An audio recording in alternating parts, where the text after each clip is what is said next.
Mi esposo me traicionó con su subordinada en su fiesta sorpresa de 40 invitados. Entonces le destruí el pastel de $3 en la cara, lo reporté a Recursos Humanos. Y lo despidieron, perdió todo, y ahora paga $3 al mes. Tengo 37 años. O sea, 38 ahora técnicamente, porque esto pasó hace 7 meses, y todavía me cuesta creer que realmente sucedió. Dejé mi trabajo en marketing hace 6 años para ser ama de casa a tiempo completo, porque David, mi esposo, bueno, mi ex esposo ahora, ganaba suficiente dinero, y yo quería enfocarme en hacer de nuestra casa un hogar. Ya sabes, esas cosas que una piensa que importan. La cosa es que llevábamos casados 11 años. 11 años donde yo básicamente me dediqué a él, a su carrera, a ser la esposa perfecta que organizaba cenas para sus colegas y se aseguraba de que sus camisas estuvieran planchadas y de que nunca tuviera que preocuparse por nada en casa. Y honestamente pensaba que éramos felices, o al menos yo era feliz, o me había convencido de que era feliz, no sé. El caso es que su cumpleaños número 40 se acercaba y yo quería hacer algo especial, tipo, realmente especial, porque 40 años es importante, ¿no? Entonces pasé, literalmente, 2 meses planeando esta fiesta sorpresa elaboradísima. Contraté catering, decoradores, renté un sistema de sonido profesional, invité a toda su familia, a sus amigos de la universidad, a sus compañeros de trabajo, básicamente a todos los que conocía. La iba a hacer en la casa donde vivíamos, que técnicamente era de Margaret, su madre, pero ella nos la había dado prácticamente en comodato desde que nos casamos. Margaret es, o sea, era, mi suegra, pero siempre tuvimos una relación muy buena, mejor que la que yo tenía con mi propia madre si te soy sincera. Ella es de esas señoras tradicionales pero con carácter, como de 60 y tantos años, muy elegante, y siempre me trató como a una hija. Mirando hacia atrás, debí haberlo visto venir. Las señales estaban ahí, pero yo estaba demasiado ocupada siendo la esposa perfecta como para notarlas. David empezó a llegar más tarde del trabajo. Hace como un año, tal vez un poco más. Al principio eran 15 minutos. Luego, media hora. Luego llegaba tipo 10 de la noche diciendo que tenía un proyecto importante. Y yo le creía porque... ¿Por qué no le iba a creer? Después empezó con lo del gimnasio, que necesitaba ponerse en forma, que se estaba poniendo viejo y quería cuidarse. Compró ropa nueva, empezó a usar un perfume diferente, se arreglaba más el cabello. Yo pensaba, bueno, está pasando por una crisis de mediana edad, pero es normal, ¿no? Los hombres hacen eso cuando llegan a los 40. Incluso me parecía tierno que quisiera verse bien.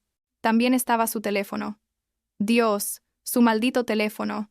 Lo cargaba a todas partes, hasta al baño. Le ponía la pantalla hacia abajo cuando lo dejaba en algún lado. Cambiaba de aplicación rápidamente cuando yo me acercaba. Una vez intenté agarrarlo para ver la hora, y prácticamente me lo arrancó de las manos, tipo, de forma muy brusca, y luego se disculpó diciendo que tenía información confidencial del trabajo. Y yo como idiota le dije que no. Había problema, que lo entendía. Básicamente, me gaslight a mí misma, ¿me explico? Pero bueno, ahí estaba yo, súper emocionada con esta fiesta sorpresa, sin idea de que mi vida estaba a punto de explotar en 1000 pedazos. Invité a como 50 personas. Rachel, su compañera de trabajo, estaba en la lista, obviamente. Yo la conocía. La había visto en algunas cenas de la empresa. Era como 10 años menor que yo, tal vez 28 años o algo así. Trabajaba bajo David en el departamento. Era su subordinada directa. Siempre me pareció demasiado amigable con él, pero yo pensaba que estaba siendo paranoica o celosa sin razón. Una vez en una cena, ella se rió demasiado fuerte de un chiste que él hizo que ni siquiera era gracioso, y se tocó el brazo mientras se reía, y yo sentí algo raro en el estómago, pero lo ignoré. Literalmente me dije a mí misma, estás siendo ridícula. Es solo una colega. No seas esa esposa. El día de la fiesta llegó, y todo estaba perfecto. Los globos, las luces, la comida, había hasta un DJ. Todos los invitados llegaron tipo 6 de la tarde y se escondieron en diferentes partes de la casa, esperando el momento perfecto. Yo le había dicho a David que llegaría tarde porque tenía una cita con el doctor, una mentira para que él llegara a la casa sin sospechar nada. Le dije que llegaría como a las 7:30. Entonces ahí estábamos todos, como 50 personas en silencio, esperando. Y yo estaba tan nerviosa y emocionada que literalmente me temblaban las manos. Escuchamos su carro llegar, el Honda que tenía en ese momento, y todos nos preparamos para gritar sorpresa. Yo estaba parada al frente con Margaret a mi lado. Ella me apretó la mano y me sonrió, tipo ese momento de complicidad entre suegra y nuera, ¿sabes?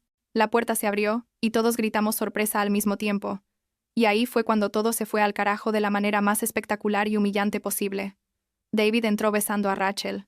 Y cuando digo besando no me refiero a un besito casual, me refiero a que estaban prácticamente comiéndose la boca el uno al otro, con lengua y todo, sus manos en su trasero, ella con las piernas casi envueltas alrededor de él. Se quedaron congelados cuando escucharon el grito, pero no se separaron inmediatamente. Tipo, les tomó como 3 segundos procesarlo y separarse, y en esos 3 segundos, yo sentí como si mi cerebro se hubiera cortocircuitado. No podía respirar, literalmente sentí que mis pulmones se habían cerrado. El silencio después del grito de sorpresa fue probablemente lo más incómodo que he experimentado en mi vida. Puedes imaginarte, 50 personas mirándolos, y ellos ahí parados en la puerta como dos adolescentes que los atraparon haciendo algo malo. Y entonces, y esto es lo que todavía no puedo creer que pasó, David no se disculpó. No trató de explicar. No dijo fue un error, o no es lo que parece. En lugar de eso, y juro que esto sucedió exactamente así, me miró directamente a los ojos y dijo, creo que necesitamos hablar. Y yo solo pude decir, ¿en serio? ¿Eso es todo lo que tienes que decir? Y él, este hombre con el que había estado casada 11 años, dijo frente a todos, frente a su madre, frente a sus amigos, frente a mi familia, Rachel y yo hemos estado viéndonos por los últimos 8 meses, y me estoy enamorando de ella. 8 meses, 8 malditos meses. Mientras yo planeaba cenas románticas y me aseguraba de que su vida fuera perfecta. Mientras yo renovaba mi voto mentalmente cada día de ser la mejor esposa posible. 8 meses. Y lo dijo así, sin emoción, como si estuviera anunciando que iba a llover mañana. Rachel al menos tuvo la decencia de verse incómoda. Tenía la cara roja y miraba al piso, pero no dijo nada. No se disculpó, solo se quedó ahí parada. No recuerdo exactamente qué pasó en mi cerebro en ese momento, pero algo se rompió, literalmente sentí un clic. Había gastado como $3,000 en un pastel de 3 pisos, precioso, con fondant y flores comestibles, y su nombre en la parte superior. Sin pensar, agarré el pastel, caminé hacia él, y se lo estrellé en la cara con toda la fuerza que tenía. El fondant se pegó en su cabello, el betún bajó por su traje nuevo, las flores comestibles se quedaron pegadas en su frente, y grité, ¡sorpresa, cabrón! Algunos invitados se rieron nerviosamente, otros solo miraban con la boca abierta. Margaret tenía una mano en su pecho, como si estuviera teniendo un ataque al corazón. Rachel finalmente reaccionó e intentó limpiar la cara de David con sus manos, y eso me hizo enojar aún más. Fui hacia ella, la agarré del brazo y la arrastré hacia afuera de la casa. Ella decía, «Suéltame, me estás lastimando». Y yo le grité, «¿Sabes qué? Tú no tienes derecho a hablar en este momento». Cuando llegamos al jardín delantero la empujé, y ella casi se cae. Me miró y dijo, «Mira, yo no quería que las cosas salieran así, pero David y yo tenemos una conexión real. Somos como almas gemelas. Él dice que yo lo entiendo de una manera que tú nunca lo entendiste». Y ahí me perdí completamente. Le di una cachetada tan fuerte que me dolió la mano. Ella se tocó la mejilla y empezó a llorar, tipo esos llantos dramáticos. Le dije, «Tienes 28 años, eres su subordinada en el trabajo, y te estás acostando con un hombre casado, y tienes el descaro de hablarme de conexión y almas gemelas? Eres patética». Ella siguió llorando, y dijo algo sobre que el amor no se puede controlar, y yo solo pude reírme porque era tan ridículo, tan cliché, tan estúpido todo lo que estaba diciendo. David salió corriendo de la casa todavía con pastel en la cara y el cabello y me gritó, «¿Qué demonios te pasa? ¿Cómo te atreves a tocarla?» Y yo le dije, «¿Cómo me atrevo yo? ¿Cómo te atreves tú a traerla aquí, a nuestra casa, en tu fiesta de cumpleaños que yo organicé para ti?» Él me señaló con el dedo, tipo muy agresivo, y dijo, «Esta no es tu casa, es la casa de mi madre, y quiero que empaques tus cosas y te vayas mañana mismo. Voy a ir a un hotel con Rachel, y cuando vuelva no quiero verte aquí». Se fueron juntos, ella llorando, él todavía con pastel en la ropa, en su onda. Los invitados empezaron a irse rápidamente. Algunos me abrazaron, otros solo se fueron sin decir nada porque era demasiado incómodo. Me quedé ahí parada en el jardín, temblando, sin poder llorar siquiera, solo en shock total.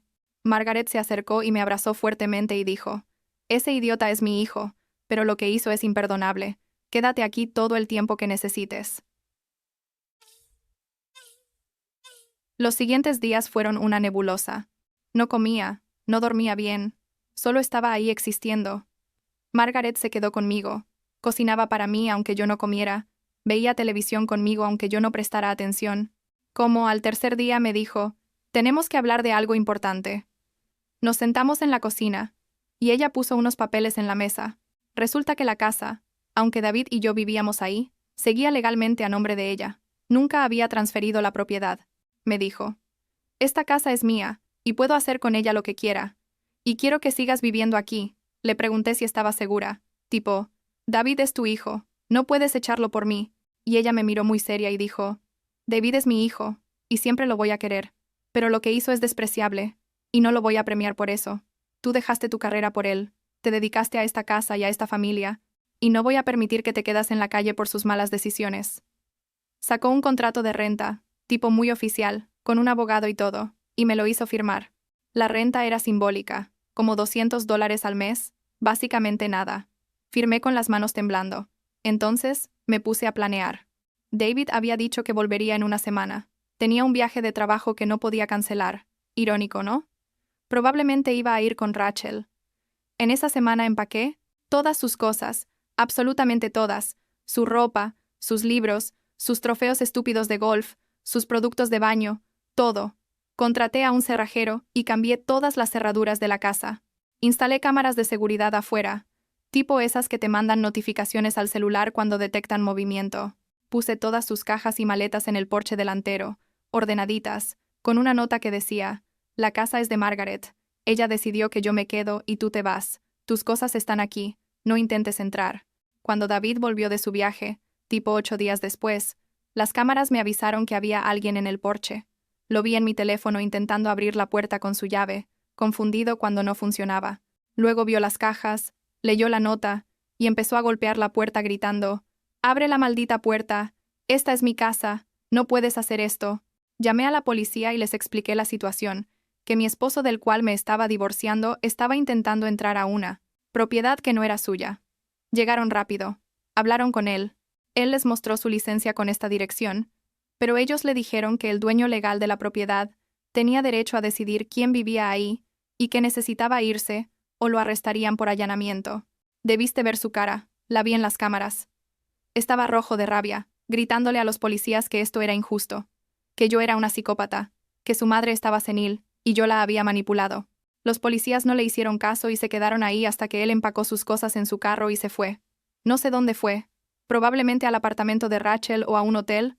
Honestamente no me importaba. Al día siguiente contraté al mejor abogado de divorcios que pude encontrar. Usé nuestra tarjeta de crédito compartida para pagar el anticipo, como $5,000. Mi abogada era increíble, una mujer de unos 50 años que había visto de todo, y me dijo, «Vamos a asegurarnos de que no salgas de esto sin nada». Pedimos pensión alimenticia, porque yo había dejado mi carrera para ser ama de casa, y había una clara desigualdad económica. David ganaba como $120,000 al año en ese momento. Trabajaba en una empresa de tecnología en un puesto bastante alto. Yo no tenía ingresos. Era un caso bastante claro para alimony según mi abogada. Pero yo quería más que eso. Quería que realmente pagara por lo que me hizo. Entonces investigué un poco sobre las políticas de su empresa. Resulta que tenían reglas muy estrictas sobre relaciones en el lugar de trabajo, especialmente entre supervisores y subordinados.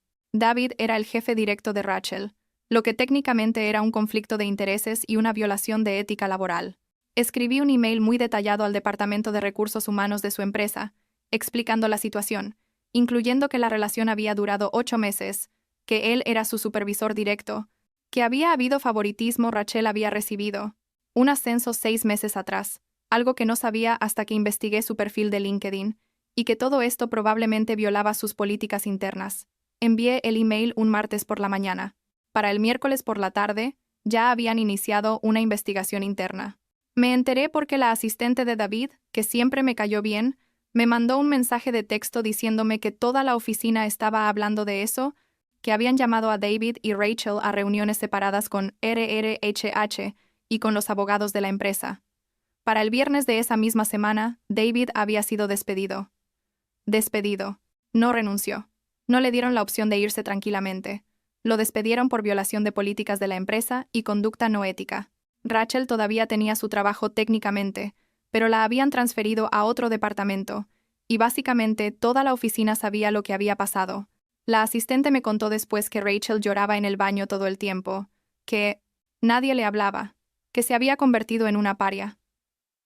Parte de mí sentía mal por ella, tipo un 2% de mí, pero el otro 98% pensaba que se lo merecía. David me mandó como 100 mensajes después de que lo despidieron. Decía que yo había arruinado su vida, que era una vengativa, que iba a hacer que me arrepintiera, que iba a pelear el divorcio y la pensión con todo lo que tenía. Mi abogada me dijo que no le respondiera nada, que bloqueara su número, que toda comunicación tenía que ser a través de nuestros abogados. Así que eso hice. Lo bloqueé en todas partes, teléfono, redes sociales, email, todo. El proceso de divorcio tomó como 4 meses. Su abogado intentó argumentar que yo no merecía pensión porque era joven y podía trabajar, pero mi abogada presentó evidencia de que yo había sacrificado mi carrera a petición de él, que había estado fuera del mercado laboral 6 años, que mi experiencia estaba desactualizada, y que había una clara disparidad económica que se había creado durante el matrimonio por un acuerdo mutuo. El juez estuvo de acuerdo y me otorgó pensión alimenticia por 5 años, como $3,000 al mes, más una compensación única de $40,000 como parte de la división de activos. Cuando salió la sentencia final me sentí, no sé, vacía más que victoriosa. Tipo, sí, había ganado, había asegurado mi estabilidad económica, él había perdido su trabajo y su reputación, pero también había perdido 11 años de mi vida con alguien que claramente nunca me valoró. Es un sentimiento extraño, ganar pero también perder al mismo tiempo. ¿Me explico? Después de que el divorcio se finalizó, me tomé unas vacaciones sola.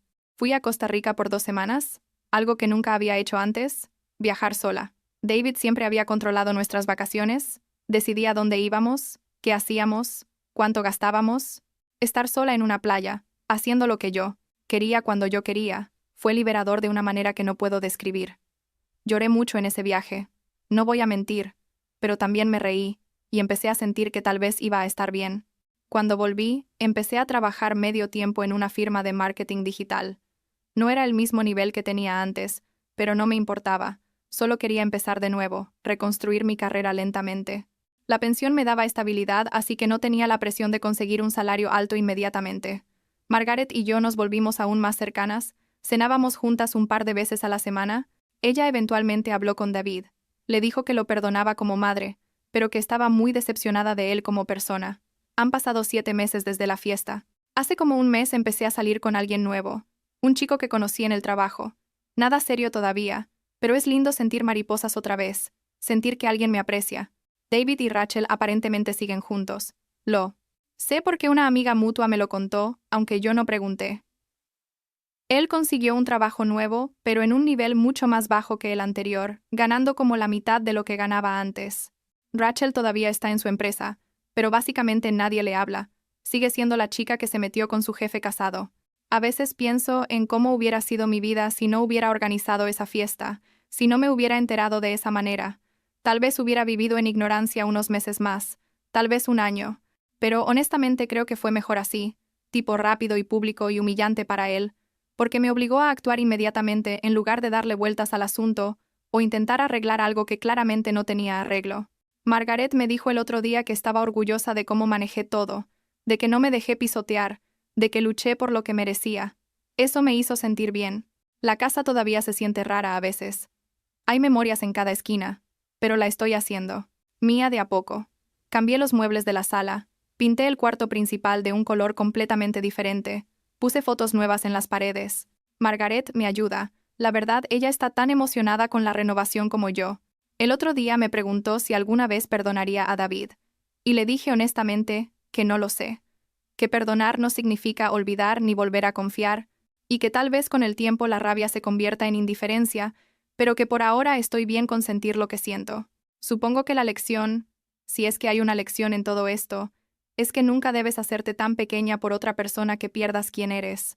Yo me perdí a mí misma en ese matrimonio. Dejé mi carrera, mis ambiciones, mis sueños, todo por alguien que al final me veía como una conveniencia. Y tal vez parte de esto fue mi culpa también, por permitirlo, por no poner límites, por no exigir más para mí misma. Pero también, ¿qué carajos? Él fue quien me mintió por 8 meses, quien tuvo una aventura con una subordinada, quien confesó todo en una fiesta frente a 50 personas.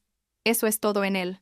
Ahora estoy enfocada en mí, en reconstruir mi carrera, en hacer amigos nuevos, en redescubrir qué me gusta y qué quiero de la vida. Tengo 38 años. No es tarde para empezar de nuevo. Y aunque esta no fue la forma en que imaginé que terminaría mi matrimonio, aunque el dolor es real y sigue ahí algunos días, también hay algo poderoso en saber que sobreviví a esto, que no me quedé paralizada, que luché y gané y salí del otro lado. Eso es suficiente por ahora.